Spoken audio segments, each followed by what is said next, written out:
All praises are due to Allah, who says on the Holy Quran in Surah Al-Tawbah, Bismillahir Rahmanir Rahim, it is not for the mushrikeen to maintain the masjids of Allah while witnessing against themselves with disbelief.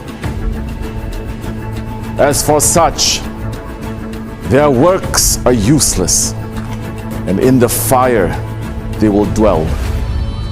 The masjids of Allah shall be maintained only by those who believe in Allah and the last day, and establish the prayer and pay the zakat and fear none except Allah.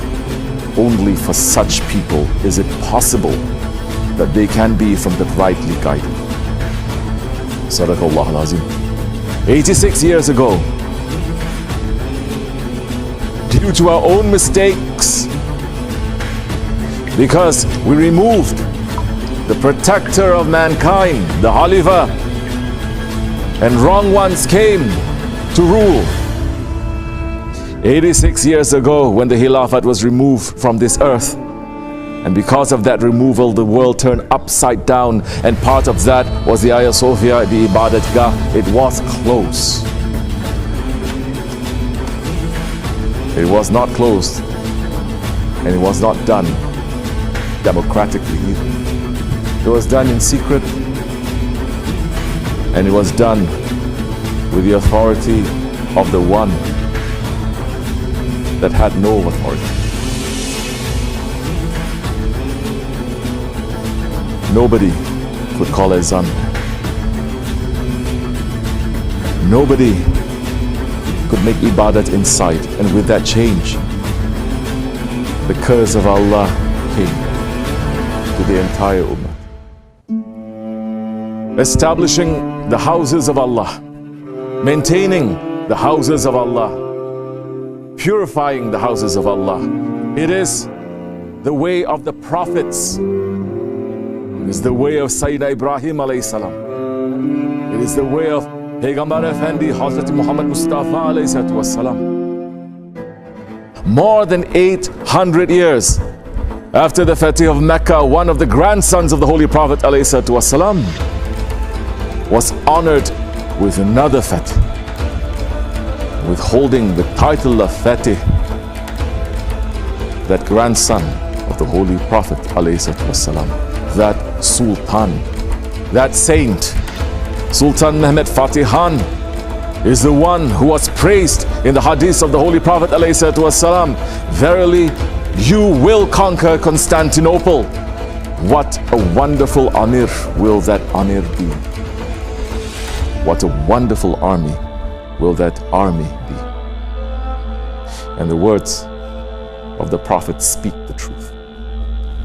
And Sultan Mehmed Fatihan, he followed the tradition of the Holy Prophet ﷺ. When he entered Istanbul, when he entered the city, he did not go to where the palace is. He did not go to where the treasury is. He went straight to the Hagia Sophia. Why was that? Because it was established as a house of Allah, dating all the way back from the time of Sulaiman alayhi salam. He was returning it to its original state.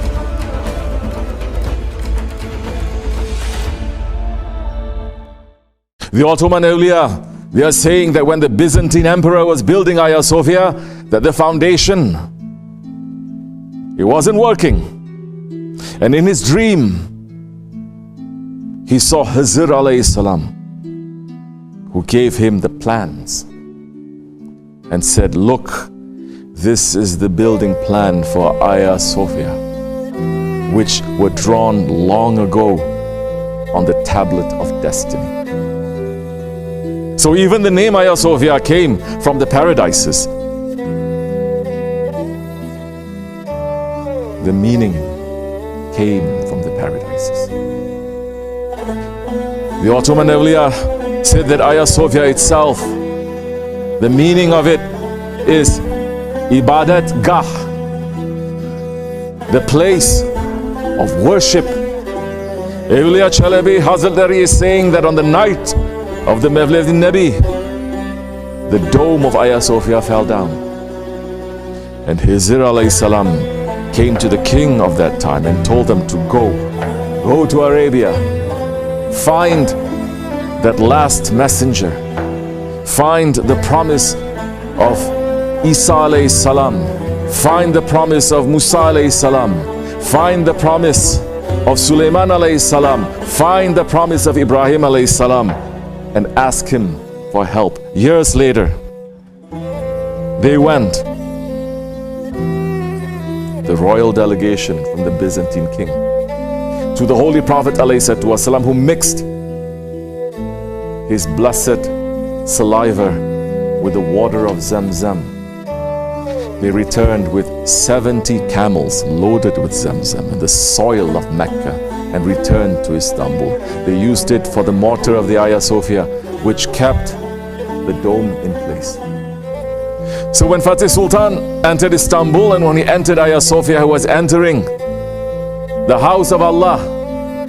He was entering a place that had been built on the order of the heavens. He was entering a place that had been inspired through the order of Hazrat Hizr alayhi salam. He was entering a place that was held together and held up by the blessings of the Holy Prophet alayhi salam. He was entering a place that was his holy inheritance, just as the Kaaba Sharif was the holy inheritance of the Holy Prophet alayhi salam. So Fatih Sultan entered Hagia Sophia, and like his predecessor before, Hazrat Ayyub Ansari, who entered the Hagia Sophia, he prayed 2 rakats, and he looked at the people and said to them, "Stand up. I am Sultan Mehmet, and I'm telling you, your brothers and all the people here, that your lives and freedoms are protected." And what did Fatih Sultan do once he purified that house of Allah? What did Fatih Sultan do? Once he bought with his own money the Hagia Sophia that had been in a state of abandon and dereliction for a very long time by the Christians themselves. What did Fatih Sultan do once he purified that house of Allah? He wrote a wasiyat that is preserved until today. He wrote his will that has been legal and effective since that day until today. He purchased the Hagia Sophia from his own wealth. It was the personal property of Sultan Mehmet Fatih Khan. And according to the laws of Shariat, according to every law of every civilization, he dedicated that Hagia Sophia to be a house of Allah, to be an ibadat gah, a house of worship until Judgment Day. He wrote a contract on the skin of a gazelle, a contract that is preserved until today, a contract that included not only Hagia Sophia, but hundreds of other buildings.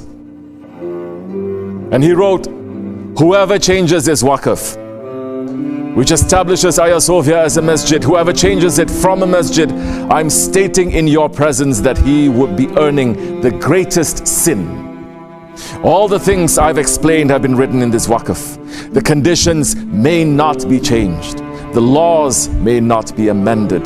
The waqf may not be changed from its intention. Changes of any kind are haram. According to what Allah has made haram, may the curse of Allah, the angels and all human beings be upon anyone who changes even one of the conditions of this waqf.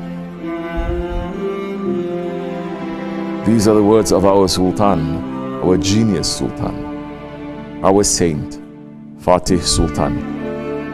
He wrote, dedicating Hagia Sophia as a house of Allah from that day until Judgment Day.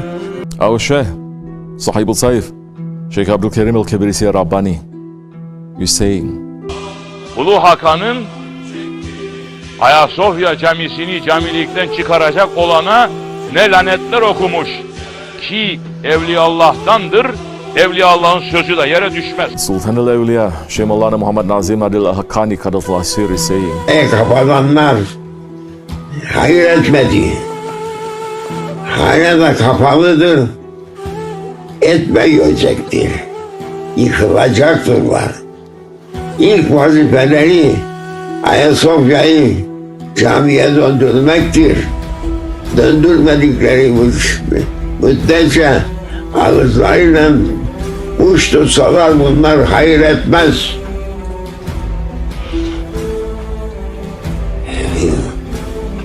Zevri İmam-ı Ali, yüksek himmet sahipleri. İnsanın kadri kıymeti uluvul himmetiyledir. Miskin olamaz. Mümin ejderha gibi olacaktır. Engelli olacaktır. Maşallah. The opening of Hagia Sophia is the fulfillment of the words of our Sheikh and our Grand Sheikh and the duas of millions of righteous ones. This is not a small event. It is one of the great events. It is an event that is leading to the age of Mahdi alayhi salam and Isa alayhi salam. This should be a time of celebration for the Muslims. This should be a time of shukr for the Muslims. This should be our Bayram.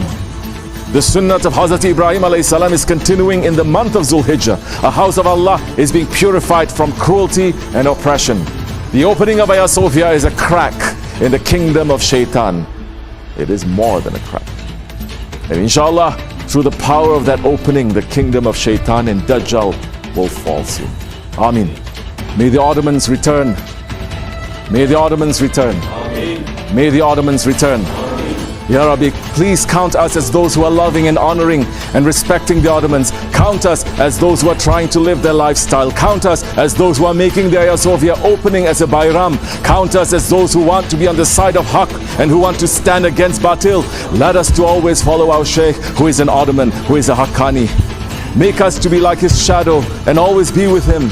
Make us to be obedient to him and have submission to him and have muhabbat to him. Make us to be with him in this life and next life, for the sake of the last Jummah of this holy month, for the sake of the Holy Prophet ﷺ, for the sake of Sultan al-Awliya, for the sake of Sahib al-Saif, for the sake of Sultan Mehmed Khan, for the sake of all Anbiya and Awliya. Please accept our du'as. Forgive us, Ya Rabbi. We are very weak ones, Ya Rabbi, but with you we are the strongest ones. Be with us, Ya Rabbi. We are trying to be with you. Make us to be with those ones who are with you, Ya Rabbi. Separate us from Batil, Ya Rabbi. Separate Batil from us, Ya Rabbi. Make us to be strong, Ya Rabbi. Forgive us, Ya Rabbi, for the sake of the Holy Prophet ﷺ. Amen.